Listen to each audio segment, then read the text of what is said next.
Saya sore ini membawakan tentang pre-hospital use of ultrasound in trauma ya. Jadi seperti kita ketahui saat ini ultrasonografi sudah berkembang ya. Jadi pemakaian ultrasonografi ini sudah banyak digunakan di dalam rumah sakit ya. Jadi tidak hanya digunakan oleh eh, bagian radiologi saja, tapi juga oleh teman-teman sejawat yang lain itu sudah mulai menggunakan ultrasound. Di mana sekarang ini ultrasound ini dikenal sebagai stetoskop kedua ya. Jadi selain stetoskop yang biasa kita gunakan, eh, kita juga sudah familiar untuk penggunaan ultrasound. Nah, di sini mungkin saya sedikit mengenalkan tentang gambaran alat ya. Ini yang sebelah kiri, ini ultrasound yang biasanya ada di dalam rumah sakit ya. Jadi dia besar, kompleks ya. Kemudian mungkin dengan probe yang dengan berbagai macam probe ya, sesuai dengan bagian mana yang akan kita periksakan ya. Kemudian sisi kanan ini adalah ultrasound yang portable, di mana ini bentuknya mini ya, mini mungkin sebesar handphone kita ya. Kemudian probe-nya juga dia hanya satu tapi dia bisa mumpuni walaupun mungkin hasilnya tidak sebaik yang besar ini, tapi minimal dengan satu probe ini kita bisa melihat apa yang kita butuhkan pada saat kita di lapangan gitu. Di mana pre-hospital ini kan kita yang pergi ke lokasi ya, untuk membawa alat yang besar ini kan tidak mungkin gitu ya.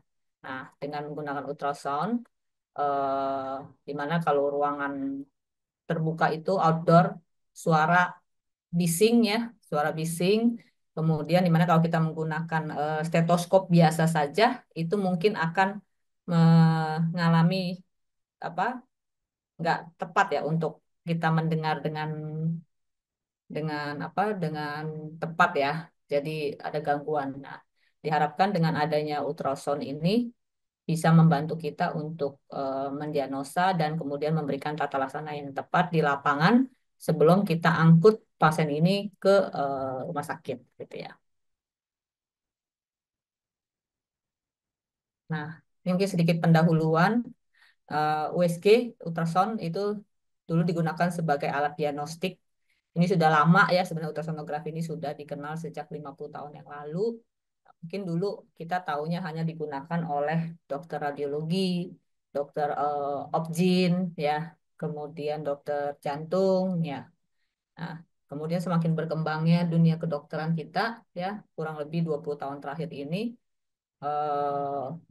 USG ini sudah banyak digunakan oleh ahli-ahli yang lainnya gitu ya.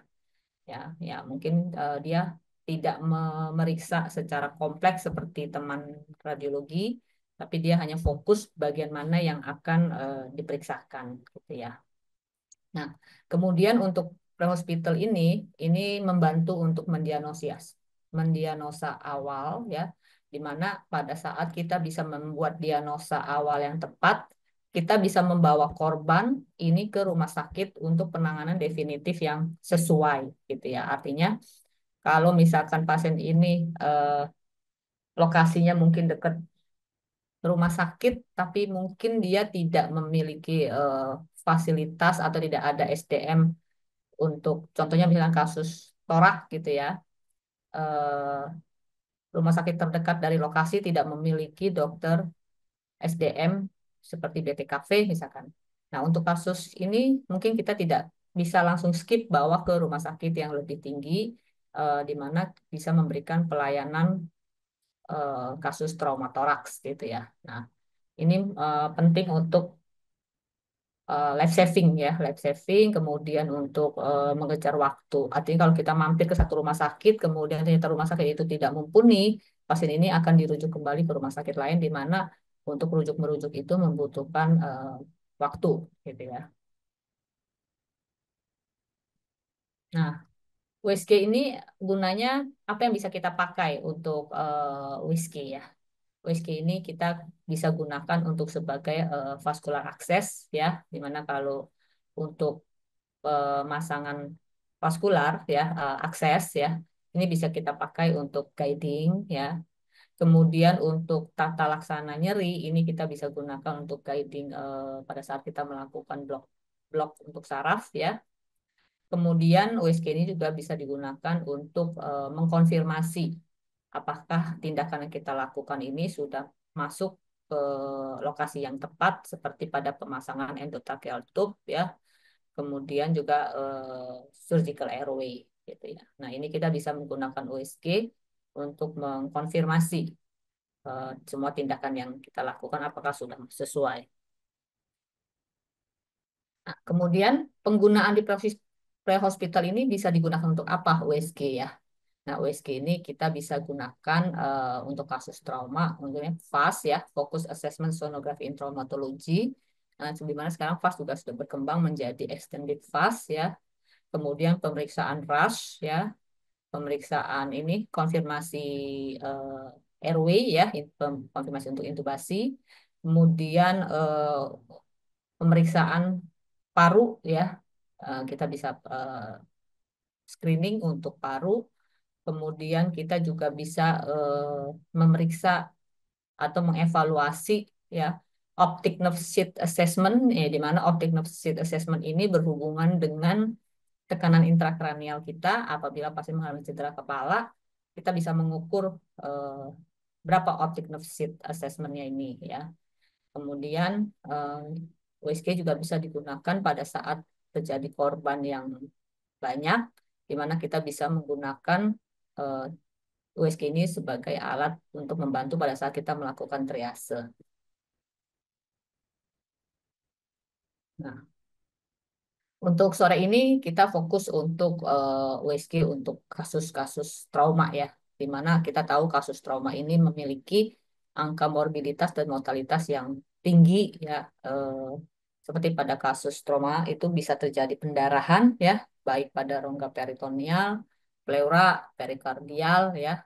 Nah, di mana ini bisa apa terjadi tanda perubahan tanda-tanda vital yang mungkin kita bisa bisa menggunakan USG untuk memantau atau pada saat kita melakukan observasi, gitu ya.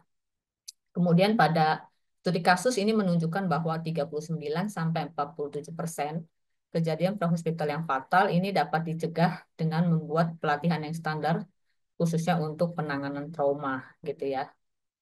Nah, seiring kemajuan teknologi USG dibuat menjadi user friendly ya, seperti tadi di gambar yang pertama, dia portable, kecil ya, ringan, mudah dibawa ke mana aja gitu ya.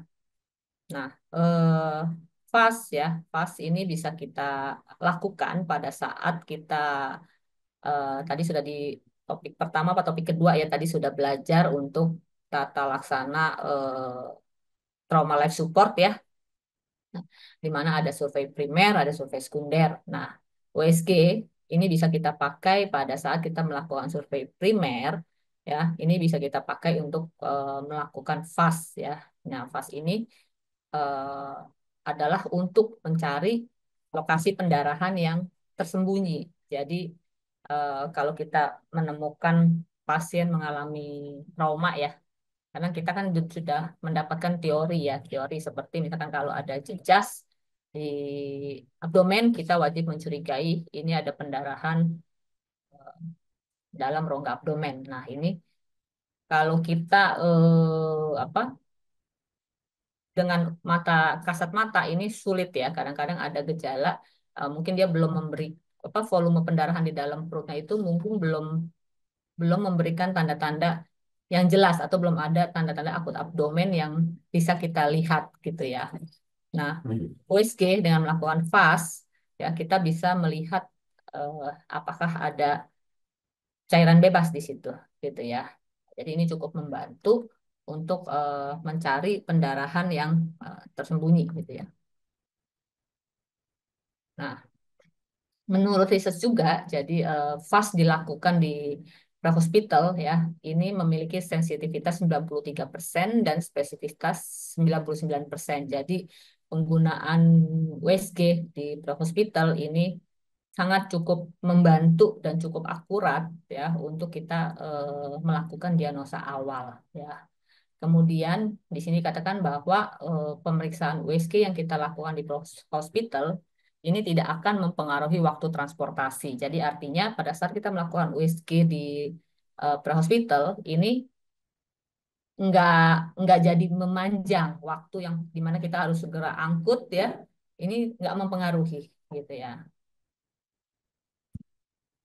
Nah, kalau kita lihat penggunaan USG untuk melakukan diagnosa ya, di sini kita bisa tahu mengidentifikasi ya ada pendarahan yang besar ya, seperti cairan di dalam abdomen, kemudian pada dadah itu bisa terjadi hemotoraks ya.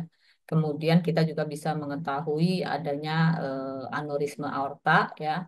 Nah, kemudian untuk mendiagnosa eh, trauma toraks ya, ini kita bisa tahu dengan diagnosa pneumotoraks dugaannya ya. Nah, dengan USG kita bisa confirm, oh kok ini pneumotoraks atau ini hematotoraks gitu ya. Atau ini hanya untuk contusio pulmon ya. Nah, untuk kardiak ya, untuk kardiak kita bisa eh, mencari apakah ada efusi perikard ya. Kemudian apakah ada apa trauma pada otot-otot dari otot-otot kardiak ya.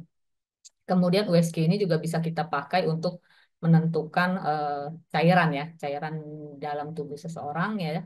Nah, ini kita bisa lihat apakah adanya gangguan apa cairan di dalam gangguan sirkulasi ya. Jadi kalau di survei primer gitu ya. Nah, ini kita bisa tahu pasien ini apakah sedang mengalami tamponade jantung ya. Kemudian kita juga bisa mengetahui dari apa kontraktilitas dari jantung ya. Kita hanya berbeda ya. Jadi kontraktilitas dengan apa dokter kardiologi untuk melakukan eko itu tidak semendetil eko, tapi ini kita hanya melihat oh ini kontraksi jantungnya, pompanya oke atau ini pompanya lambat gitu ya. Kemudian dari USG juga kita bisa mengetahui status cairan dari korban ya, kita bisa ukur dari ukuran vena cava inferiornya gitu ya. Kemudian traumatic cardiac arrest ya. Di sini juga kita bisa ya. Tadi jadi kita bisa tahu kasus-kasus apa yang misalkan apa yang menyebabkan pasien ini cardiac arrest. Di mana kita ingat ya kalau apa menemukan pasien yang mengalami ini kita harus menyingkirkan eh, 5H5T di mana di sini ada tamponade jantung, kemudian pneumotoraks ya, tension ya. Di sini kita dengan USG bisa cukup membantu gitu ya.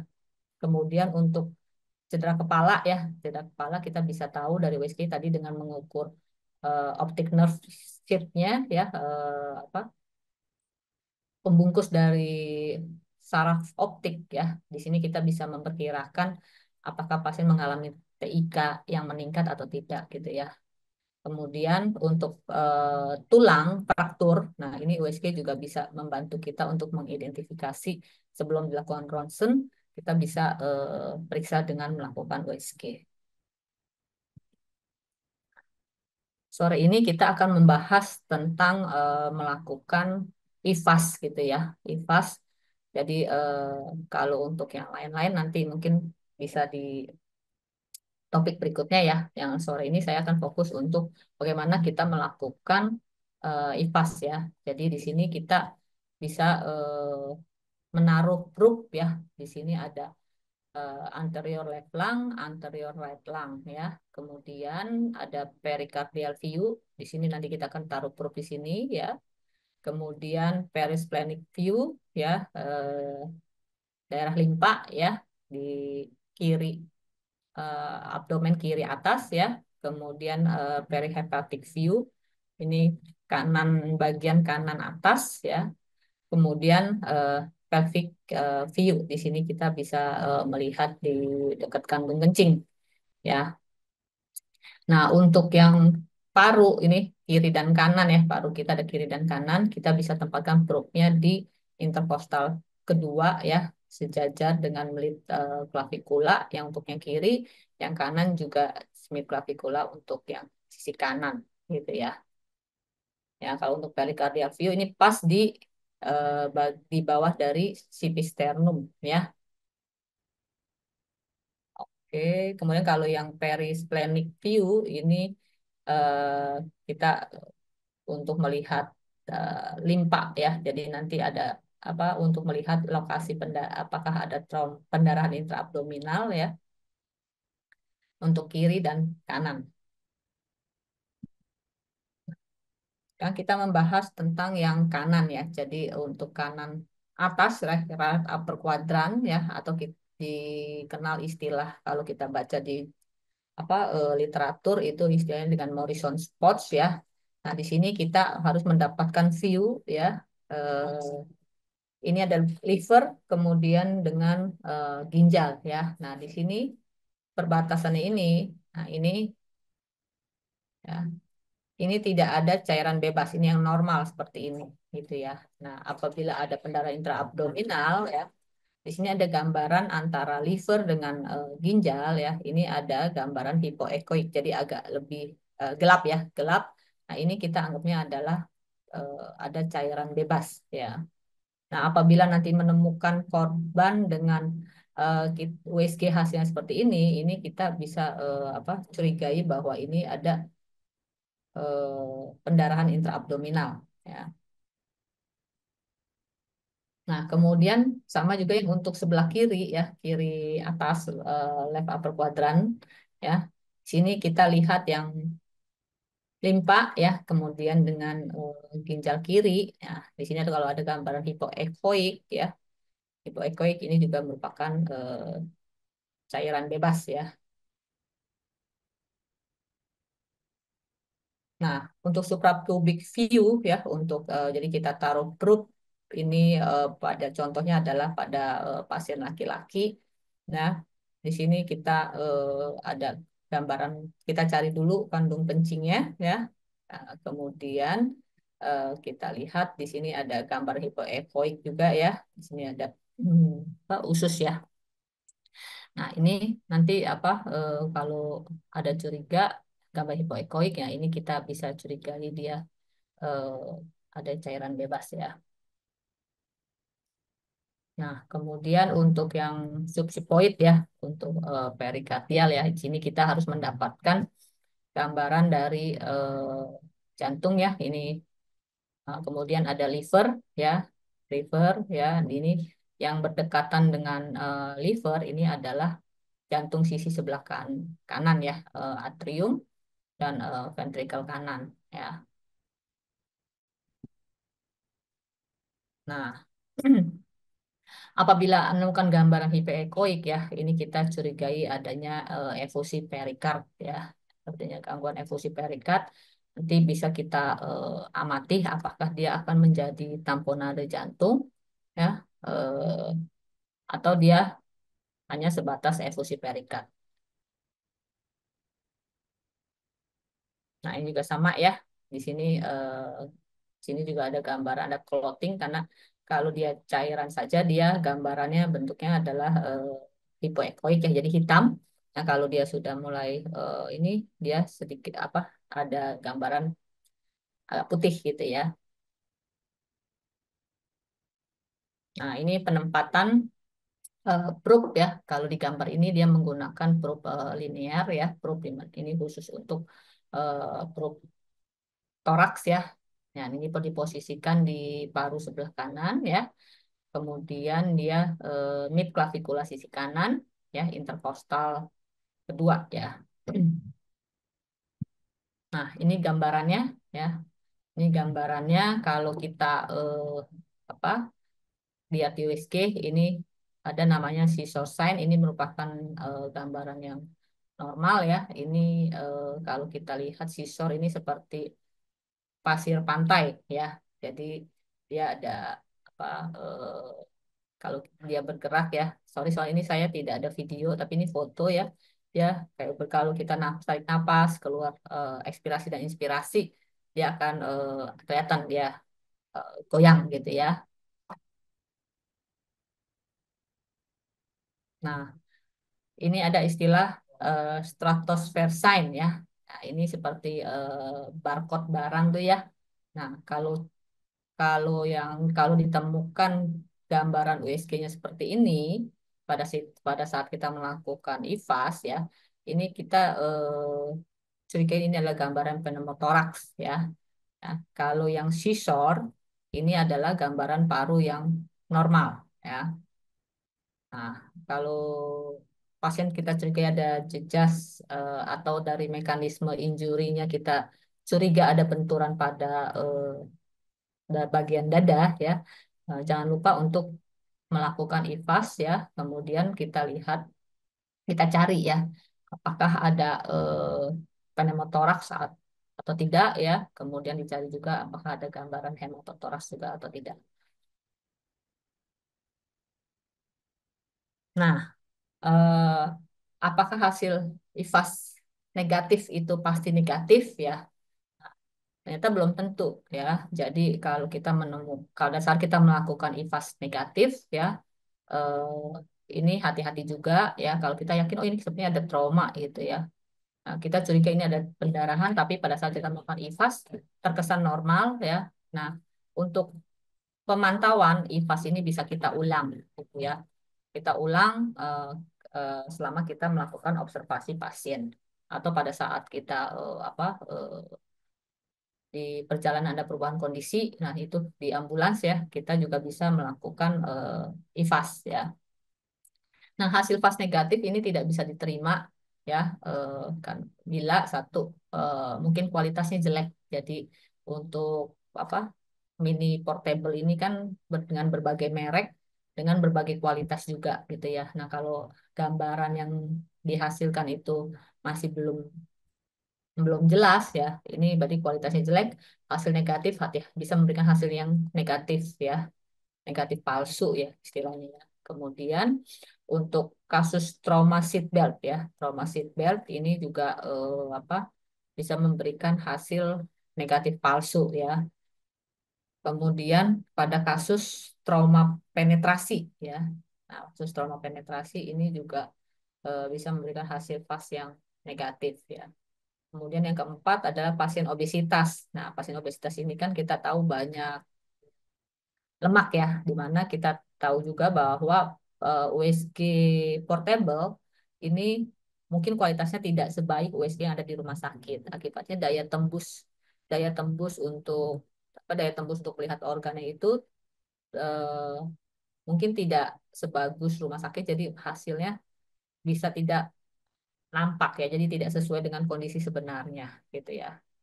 Kemudian untuk kasus hematuria dan kasus yang curiga fraktur pelvis atau spinal ya, ini juga bisa memberikan hasil negatif palsu. Nah, untuk ke tadi dikatakan juga untuk USG dikatakan fungsinya juga untuk melihat gangguan dari perfusi ya, gangguan pemantauan status volume cairan korban ya. Nah, salah satu yang bisa kita diagnosa untuk gangguan itu adalah pasien terjadi shock ya. Pasien terjadi shock di mana shock ini adalah terjadi gangguan perfusi atau perfusi organ yang tidak ada kuat ya. Apabila ini dibiarkan terus-menerus, ini akan mengakibatkan kerusakan pada sel gitu ya. Nah, kita sedikit merefresh tentang berbagai macam shock ya.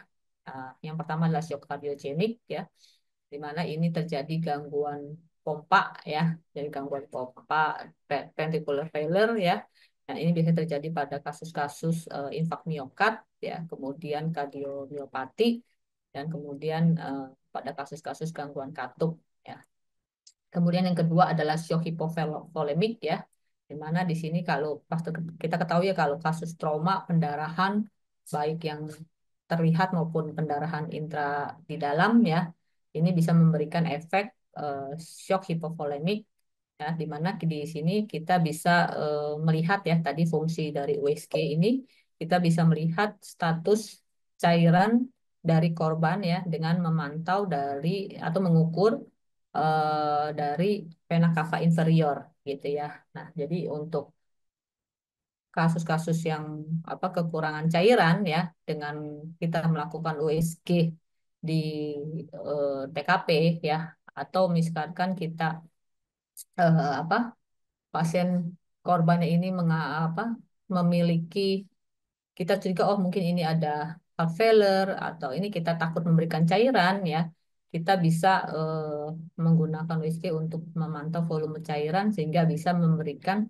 eh, tata laksana yang sesuai. Kalau memang dia kekurangan cairan ya kita bisa memberikan cairan yang sesuai dengan dengan pasien ya. Kemudian kita jangan lupa eh, memberikan atau melakukan evaluasi setelah tata laksana.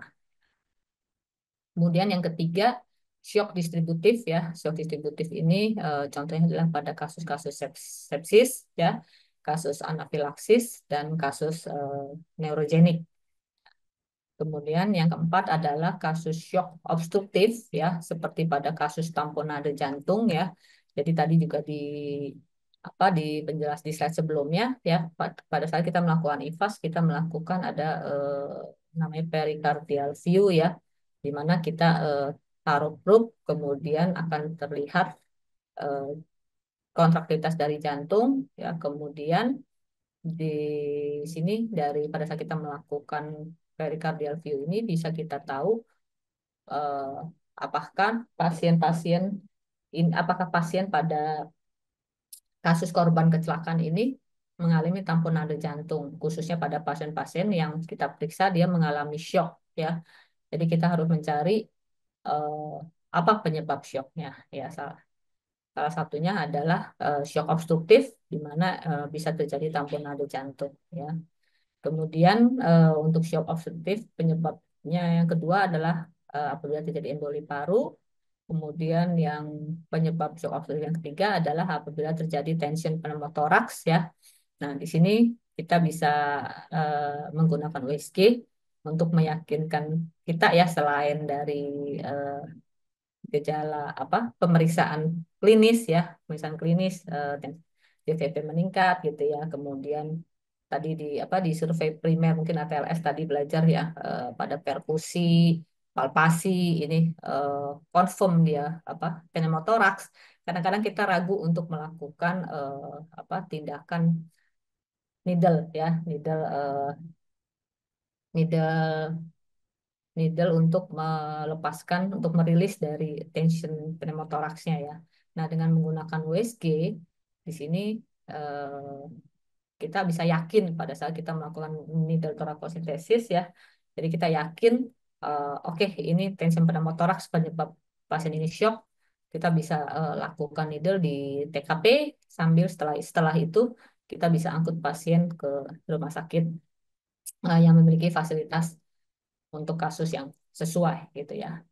Kemudian shock berikutnya adalah mungkin kasus shock yang bisa combine dari eh, shock antara 1 sampai 4 ya. Nah, di sini untuk shock yang apa organ tubuh tidak mendapatkan aliran darah yang cukup ya, jadi ada gangguan perfusi sehingga menyebabkan aliran oksigen yang tidak cukup ya. Nah, untuk penggunaan USG ini tadi dikatakan juga yang bisa kita pantau adalah evaluasi vena cava inferior ya.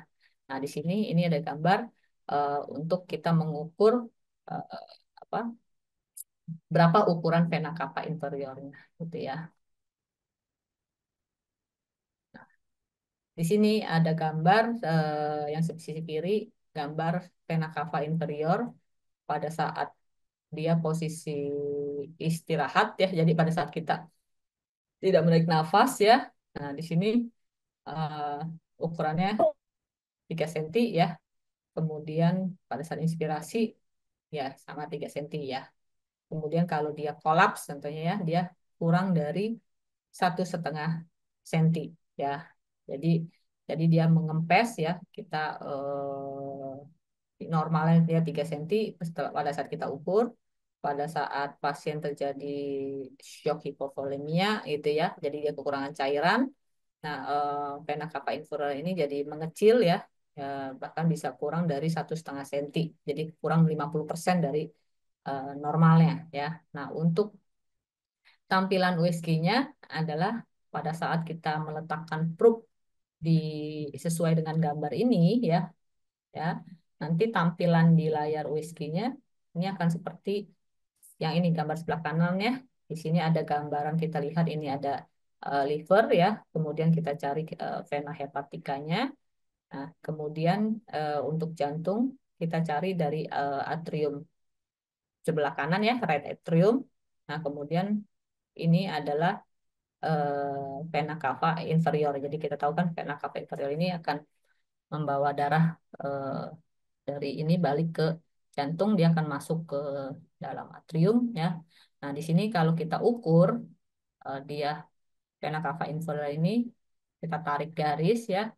Eh, jadi pada saat melakukan kita pause ya. Jadi kita ukur yang ukuran terbesarnya ya. Nah, ini kalau dia kurang ya, kurang dari eh, 3 senti ya, ini apa, kita anggap dia bisa kekurangan cairan ya. Atau kalau kita bisa cari tahu lagi untuk setelah resusitasi, kita bisa ukur namanya indeks kolaps ya, indeks kolaps ya. Kalau dia lebih dari 50% ya, ini apa, kekurangan cairan ya. Jadi normal pada saat kita apa, ukuran terbesar, kemudian kita lihat dia ukuran terkecilnya berapa ya. Mungkin ini tentang penggunaan USG di pre-hospital untuk kasus trauma.